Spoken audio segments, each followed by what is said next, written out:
Hola, muy buenas tardes, licenciado.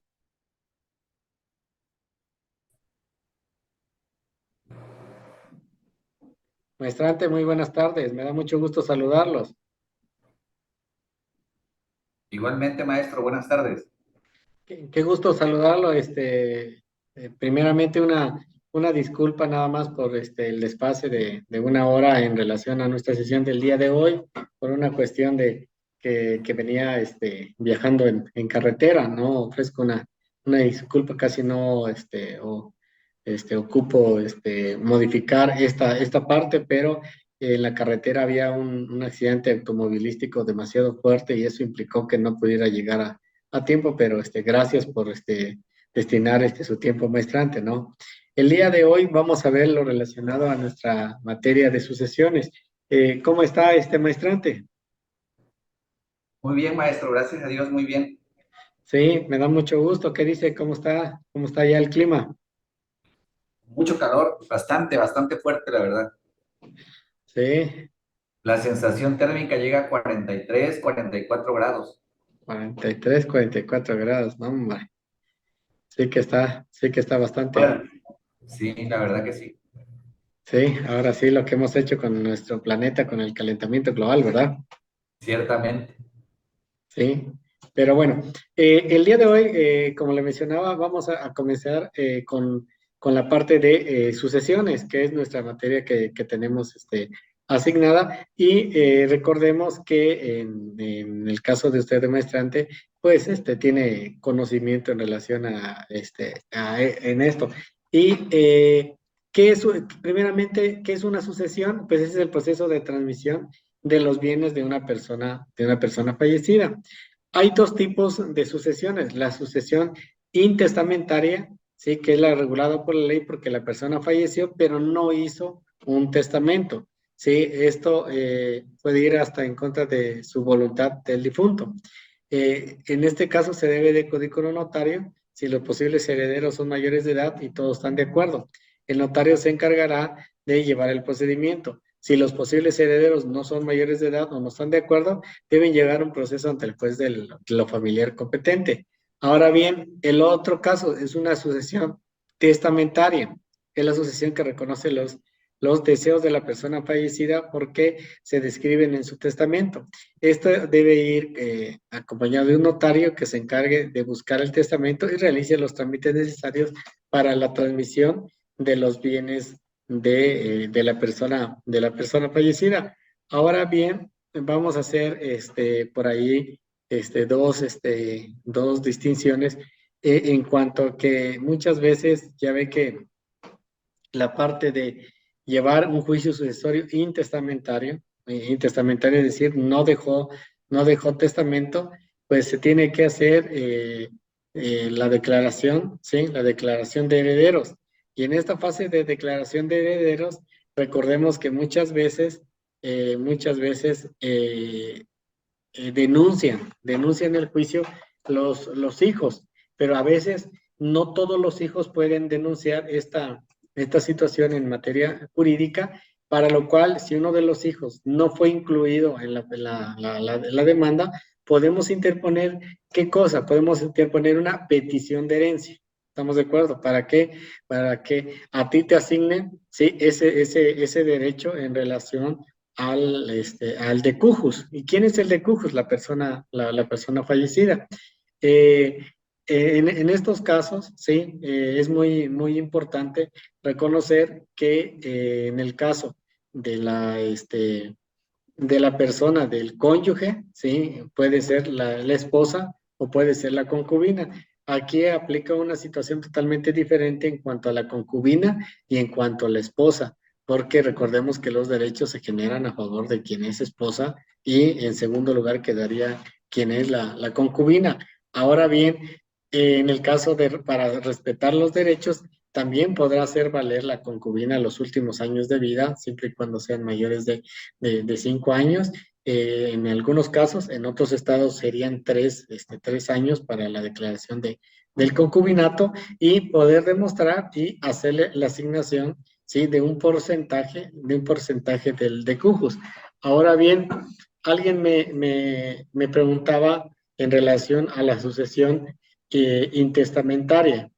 En el caso del supuesto de que el de Cujus fuese el hombre, por ejemplo, el hombre, pero, pero están casados por bienes mancomunados. Entonces recordemos que es el 50% una persona y el otro 50% la otra persona en estos casos de los juicios. Sin embargo, no deja testamento. Por ejemplo, en mi caso, no deja testamento. El 50% le toca a la otra persona, es decir, a la cónyuge. Y mi 50%, ¿sí? Sí, mi 50% que yo tengo, ¿sí? Es el que se va a ir al juicio sucesorio intestamentario. Mi 50%, ¿sí? De ese 50%, el 25%, maestrante José, le va a tocar a la esposa. Es decir, ya tenía 50% más el 25% de su esposo, entonces estaríamos hablando de un 75%. Eso no se lo va a enseñar, el código no se lo va a enseñar, por eso es muy importante que llevemos esta materia, y creo que con ejemplos nos vamos a ir entendiendo bastante, maestrante. Entonces, el 75% le tocaría a su esposa y solo el 25% en este caso, ¿sí? En este caso, le tocaría, en este caso, a los hijos reconocidos, conforme a derecho.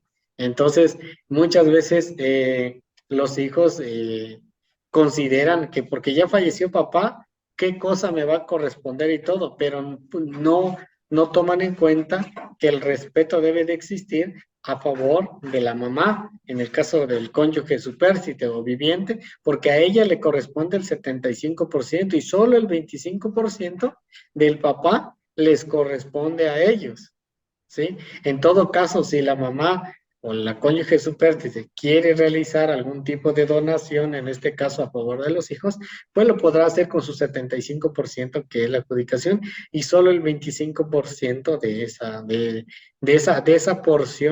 esa porción material. Y se imagina que son 5 hijos que tuvo el de Cujus o el fallecido. Estamos hablando que le tocaría a cada hijo el 5% de ese bien inmueble. Entonces, eso es lo que le correspondería. Claro está que muchas veces los hijos, ¿qué hacen?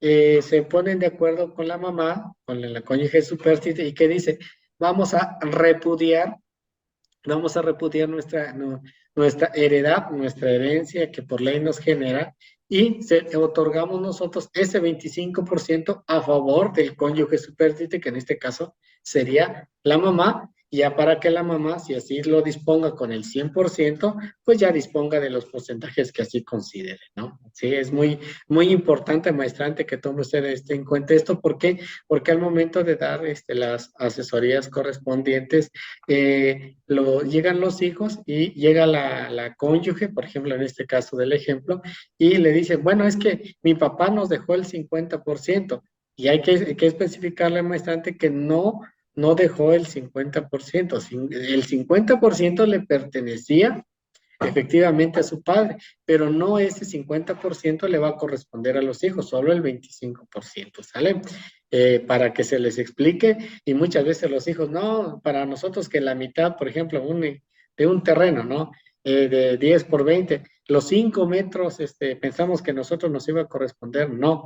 Prácticamente si dividimos de un 100%, un 75% serían 7 metros, 7.5 metros a favor de la cónyuge y 2.5 metros a favor de los hijos. Un ejemplo, ¿no? Si estamos hablando en cuanto a medidas, por ejemplo, de un terreno, y en ese momento los hijos dicen, ah, caray, ¿todo eso le corresponde a mamá? Sí, efectivamente, todo eso le corresponde a mamá. Y no, pues que somos 2 hijos, ¿qué vamos a hacer con 2,5 metros? Nos toca 1,20 metros cada uno, pues y pues es lo que les corresponde, ¿sí? Por ley. Entonces, es muy importante esta parte, porque yo creo que en la parte de lo que es el sucesorio intestamentario, es donde más existe así como que una parte. Recordemos otra cosa, maestrante, que debemos de explicarle a las personas, a nuestros clientes,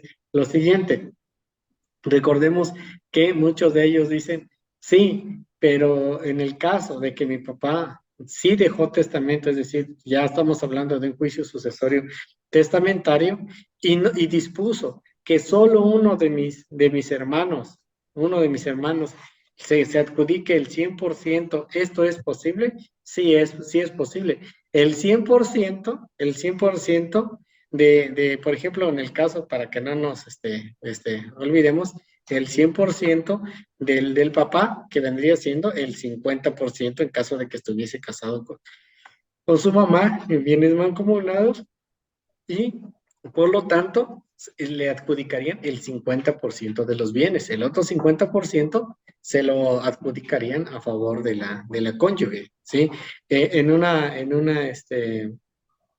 situación de que deje un testamento y que diga, voy a dejar mi 100%, es decir, 50% para un hijo y 50% para el otro, estamos hablando de 25% al final del total de la masa hereditaria. Esto es muy importante, maestrante, ¿por qué explicar?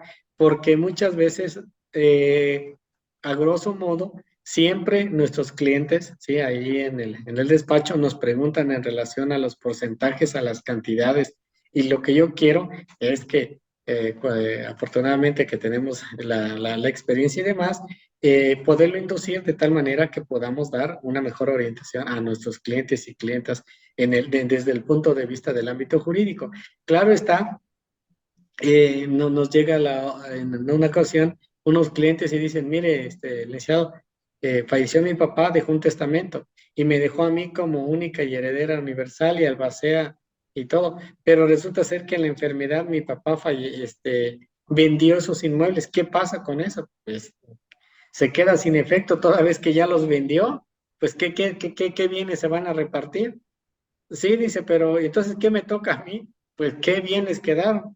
No quedó ninguno, dice. Entonces, estaba toda, pues, todo eso, ¿no? Si existiera algún tipo de cuenta bancaria, algún tipo de seguro y todo, pues con mucho gusto, ¿no? En cuanto a la asignación del albacea, ¿quién es el que va a representar? Recordemos que anteriormente, este la ley definía quién tenía mayores aptitudes. Ahora se define en muchos casos y en los estados que el albacea va a ser los que designen la mayoría de los hijos presentes en el caso del juicio sucesorio intestamentario. En el caso del juicio sucesorio testamentario, pues ya hay una designación de albacea quien va a ser la guarda y custodia y administración de los bienes del decujus. Entonces, ser también albacea, muchas veces piensan que va a ser como que el dueño, como que el titular, como que el que va a repartir. No, va a ser el que va a administrar los bienes y en determinado momento, pueda dar cuenta ante el juez de la administración. ¿Cuándo, en qué casos, por ejemplo, me puede decir, maestro, en qué casos, por ejemplo, puede administrar? Un ejemplo, usted, maestrante, Juan José Narváez, está en Tabasco y resulta ser que un papá, fallece, ya no tiene su pareja, su cónyuge. Le adjudicaron el 75%, él quedó como titular. Sin embargo, él tenía 20 cabezas de ganado. Y usted sabe que el ganado se le tiene que alimentar todos los días. Entonces, quien hayan designado como albacea tiene que velar por alimentar todo ese ganado, por darle vitaminas, por darle todo ese tipo de situaciones. ¿Para qué? Para que en el caso de que emita todos los gastos y demás y diga, es que esas 20 reses se van a repartir en partes alícuotas, es decir, en partes iguales, entre los 4 hijos nos tocaría de 5 reses, pero vamos a disminuir los gastos administrativos o gastos que se generaron para la manutención de las reses y demás. ¿Y cómo lo vamos a hacer? Mire, debo de comprobar, aquí están las notas del alimento, de la pastura, un ejemplo, ¿no? Del agua y demás, para el bienestar. Ese informe lo tiene que generar quien es el albacea el administrador de los bienes de la persona fallecida ante el juez del ramo familiar. Entonces sí es una gran responsabilidad también ser eso. En el caso, ¿en qué otros casos se convierte el albacea administrador? Existe un edificio, hay 5 departamentos, se está cobrando una renta, se está cobrando una renta, pues esas ganancias obtenidas y demás, también, también tiene que dar cuenta de todos los ingresos y demás, porque se supone que al final, pues esos ingresos por concepto de renta se tendrán que repartir entre las personas que tienen derecho a heredar, ¿sí? Pero tiene que disminuir los gastos administrativos de la energía eléctrica, el agua, el gas, no sé, un ejemplo, ¿no? Que todo lo que conlleve a la obtención de esa situación. Hasta acá, maestrante, ¿vamos bien? Sí, todo correcto, maestro, gracias. Sí, ok. Entonces, recordemos entonces, vamos a ver más adelante, sin embargo, que lo idóneo es que el testamento se haga ante notario público, se haga ante notario público porque es la figura encargada principal del levantamiento de esta situación. Sin embargo, pues van a haber situaciones en las cuales pues no se va a poder tener un notario público, entonces dice que se podrá hacer ante la persona presidente municipal encargado en esta parte, comisariado ejidal en esta situación, alguien quien dé fe, ¿sí? De la situación de los bienes, pero la persona más idónea y demás sería el notario público. Y recordemos que para efecto del juicio sucesorio testamentario se debe de inscribir al registro público de la propiedad y pues en la Junta de Herederos, pues hacer la designación de albacea. Fíjese que cuando nos ha hecho dentro de las juntas de herederos que nos ha tocado, yo considero que los juicios sucesorios este, intestamentarios, por ejemplo, en su caso, pues va a depender mucho, ahora sí, que de los valores que se les haya instituido a ellos para después de la muerte. Yo nada más le voy a comentar, no es para venir a comentar anécdotas y demás, una situación que nos ocurrió acá, ¿no? Eran 5 hermanos, 5 hermanos varones y una hermana menor mujer. Esta hermana mujer menor, por cuestiones de la vida y demás, no la dejaron que tuviera pareja y que ella se encargara del cuidado de sus padres, ¿sí? Que se encargara de esa situación. Sin embargo, una vez que ella no se casa, que se hace del cuidado de sus padres, aprende el oficio de su mamá, que era pues la elaboración de tamales y demás, y ella no deja ningún testamento, la casa era demasiado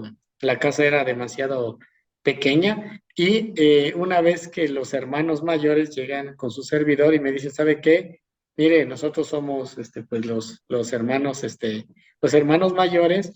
Mi mamá falleció, su único bien inmueble pues es una casa muy pequeñita que tenía de 5 metros por 10 más o menos, y el artesón, es decir, la parte del techo y demás, pues ya está en malas condiciones. Mi hermana cuidó de mi madre hasta el día de su fallecimiento, gastó mi hermana para los medicamentos, para las situaciones de esa naturaleza, y no se nos hace justo que ahora que es el único bien, pues lo repartamos entre todos los 5 varones, cuando los 5 varones ya tenemos una casa, tenemos un hogar, y mi hermana no tiene a dónde vivir, este abogado, dice.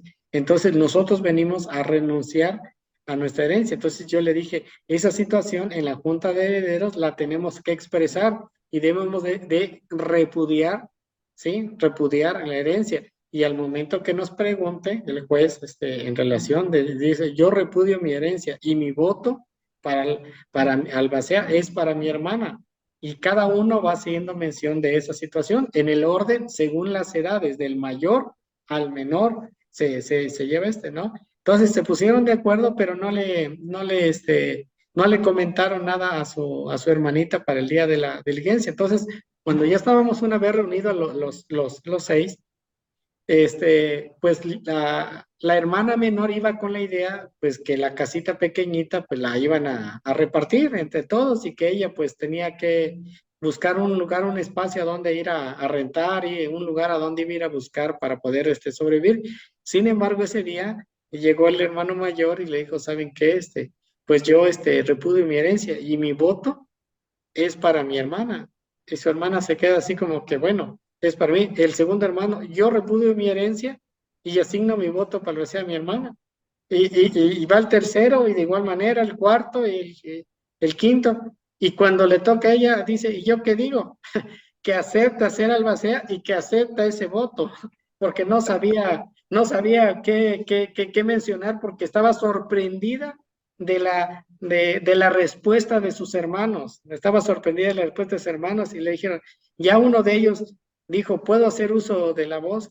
Le dijo, mira hermanita, es lo mínimo que podemos hacer por ti, por haber cuidado de nuestra madre, haber dado de tu patrimonio, haber dado de lo mejor de la vida. Tú no conseguiste una pareja porque esta situación. Entonces ella se puso a llorar y dijo, pues estoy consternada porque no, es más, queremos que se asiente en este momento que el costo de la reparación del techo de la casa, que es de teja, que es de madera y todo, el artesón pues vaya de la casa, corra a cuenta de todos nosotros los 5 hermanos para que te dejemos una casa bien hecha y todo. Y no, pues se puso a llorar la hermanita y dijo, ¿y qué hago yo? Dice, con las ollas de tamales de mamá. No, dije, no, eso quédatelos a ti, es tu oficio. No, pero no quiero que me vayan a decir que me quedó sus 2 ollas de mamá con las que hacía tamales, no, ya no.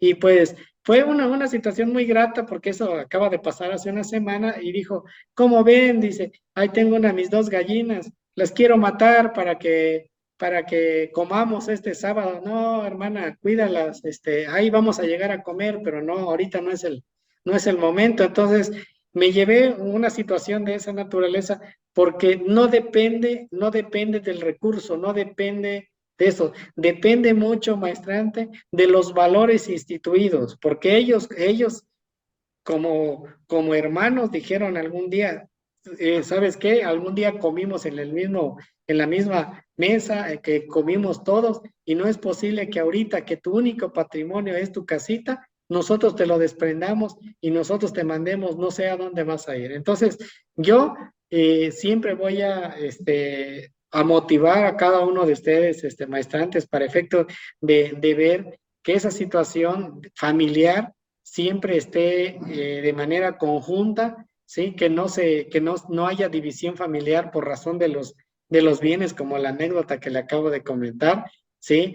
Ellos muy, muy contentos, pues le asignaron la casita de mamá y todavía el segundo hermano le dijo, y el día que tú te quieras casar, porque tú así lo haces, consérvalo la casa, no hay problema. Me puedo casar todavía, y, o sea, fue una situación, de verdad, una situación bien, totalmente fuera porque pues su mamá nunca le dejó esa situación, ¿no? Entonces, a lo que voy es que los valores de esta unión entre hermanos debemos de procurar, más allá de un juicio sucesorio testamentario, un testamento y un juicio sucesorio intestamentario, porque dicen que solo se conoce a la familia cuando realmente hay un juicio de esta naturaleza, ¿sale? Entonces, sí realmente, yo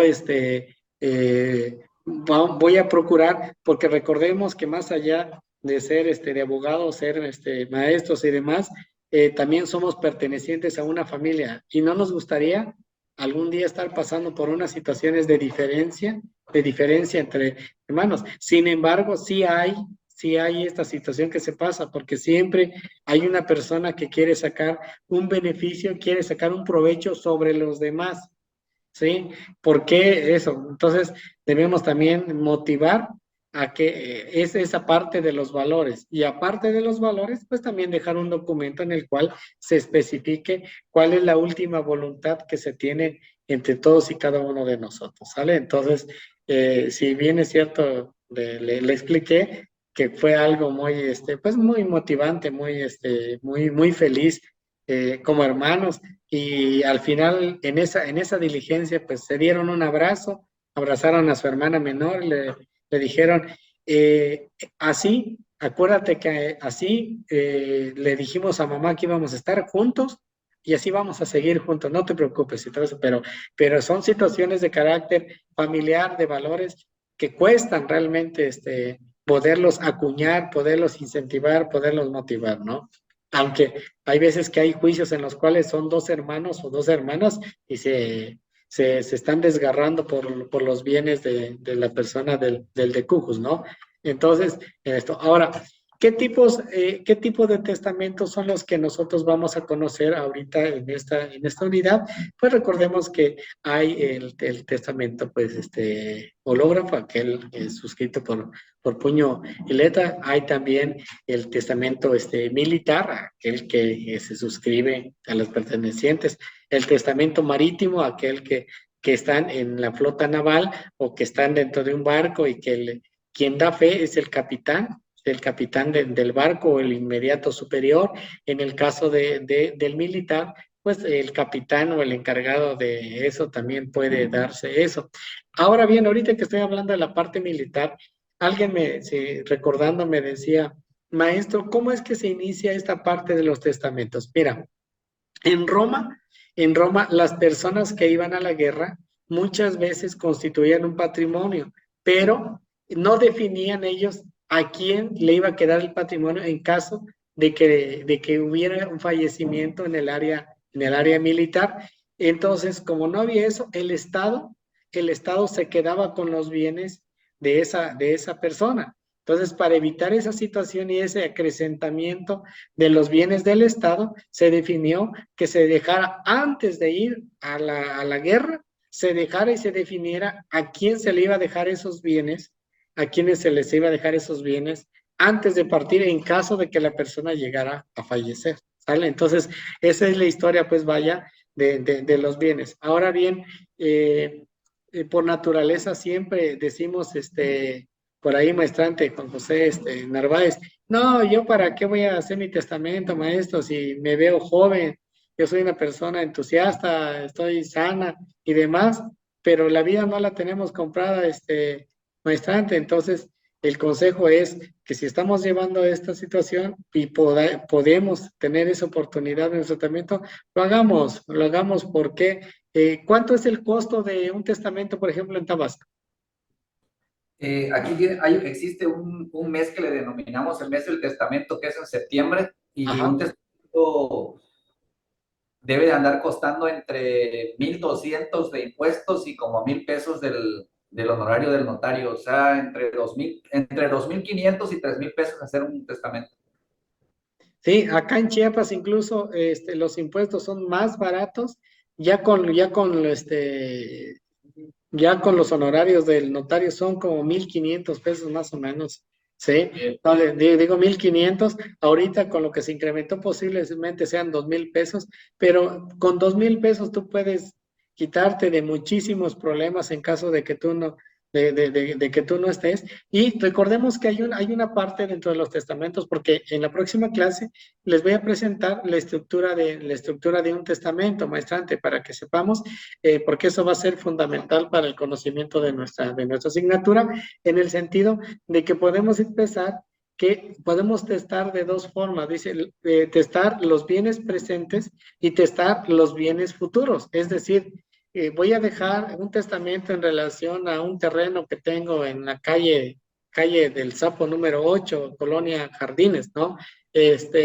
Pero también puedo testar en los bienes futuros, es decir, que sobre la situación. Mire, ya ve que por cuestiones de índole de esta plataforma, me anda indicando que ya se nos va a cerrar el tiempo. Mire, en plataforma, en Tecnolecturas por ahí mandé lo relacionado al Código Civil, que difiere tantito en la parte de sucesiones. ¿Y qué vamos a ver? La parte del testamento, la próxima clase, ahora sí un poquito más temprano, vamos a ver también las fases en las cuales podemos presentar un juicio sucesorio testamentario e intestamentario, porque nos va a servir el de división, el de partición, el de administración y el de adjudicación para que cada uno de nosotros tengamos ese conocimiento y y conozcamos todo el ámbito, ¿sí? Todo el ámbito de la parte de sucesiones, ¿sí? Y es fundamental, porque recordemos que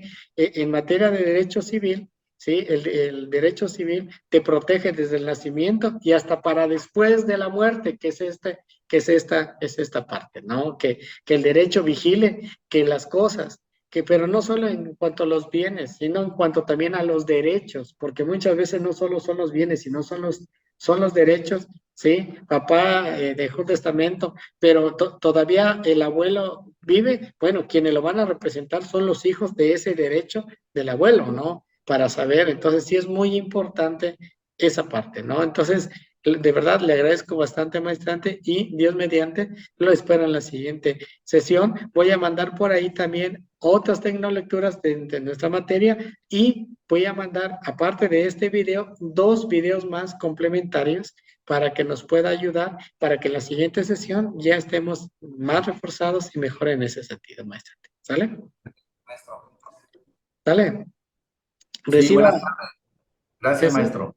reciba un fuerte saludo, muchas bendiciones y lo mejor, y esperando que ya no haya tanto calor por ahí. Si hay bastante calor, pues a poner este ventilador o clima para refrescarse un poquito. ¿Sale? Maestro, gracias. Buenas tardes. Sale, buenas tardes, que esté muy bien.